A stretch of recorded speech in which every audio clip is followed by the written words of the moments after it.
जब कोई मुश्किल में होता है तो उसे राम राज्य का सपना दिखा डालिए, वो सब कुछ भूल जाएगा। 5 बरस पहले आज ही के दिन अर्थव्यवस्था या भारत की इकोनॉमी या भारत की मार्केट इकोनॉमी को लेकर जितने भी सवाल थे, उन सवालों का जवाब देने के लिए 8 नवंबर 2016 शाम के 8 बजे प्रधानमंत्री तमाम न्यूज चैनलों के स्क्रीन पर प्रकट हुए थे और उन्होंने नोटबंदी का ऐलान किया। उस नोटबंदी के साथ लगा ऐसा ही था, आने वाले वक्त में इस देश में राम राज्य होगा, यानी ब्लैक मनी नहीं होगी, यानी टेररिज्म के पास जो पैसा जाता है वह नहीं जाएगा, व्यापारी जिस तरीके से कमा ले जाते हैं वह भी नहीं कमा पाएंगे।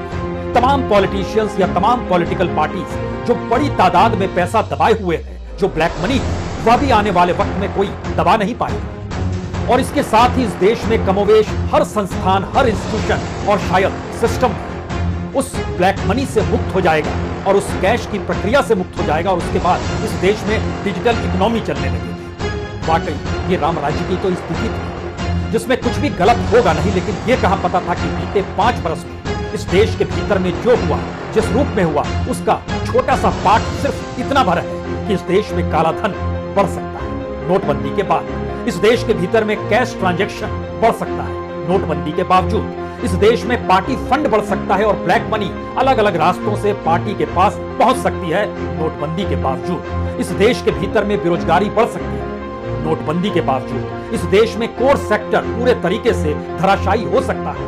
नोटबंदी के बावजूद इस देश के भीतर में अनऑर्गेनाइज्ड सेक्टर और जिन्होंने पैसा अपनी अंटी में, शायद पुरखों का पैसा भी जमा करके रखा होगा, घर के बड़े बुजुर्गों ने भी, वह भी साफ हो जाएगा और उसके बाद हर कोई मोहताज हो जाएगा तो उनकी रोटी के लिए, यह भी नोटबंदी के बाद। और इतना ही नहीं, पूंजी चंद हाथों में सिमट जाएगी नोटबंदी के बाद और बैंकों को कंगाल इसी दौर में बनाया जाएगा नोटबंदी के बाद। और यही परिस्थिति इस देश में सहकारिता बैंकों को कैसे हड़पा जाए, इसका भी रास्ता दिखा देगी सत्ता नोटबंदी के बाद। और इतना ही नहीं, जो ईडी और आईटी है इसके बाद किसी भी दरवाजे पर यह कहकर दस्तक दे सकेगा कि दरअसल आपके पास काला धन है या आपने मनी लॉन्ड्रिंग की। नोटबंदी के बाद ये मामले बढ़ते चले गए और बढ़ते बढ़ते ऐसी परिस्थिति आ गई कि जनता भूख के दायरे में आकर सिमट गई और हर कोई जो कल तक शायद खुद के लेकर अपने ऊपर आश्रित था, वो सत्ता पर आश्रित था।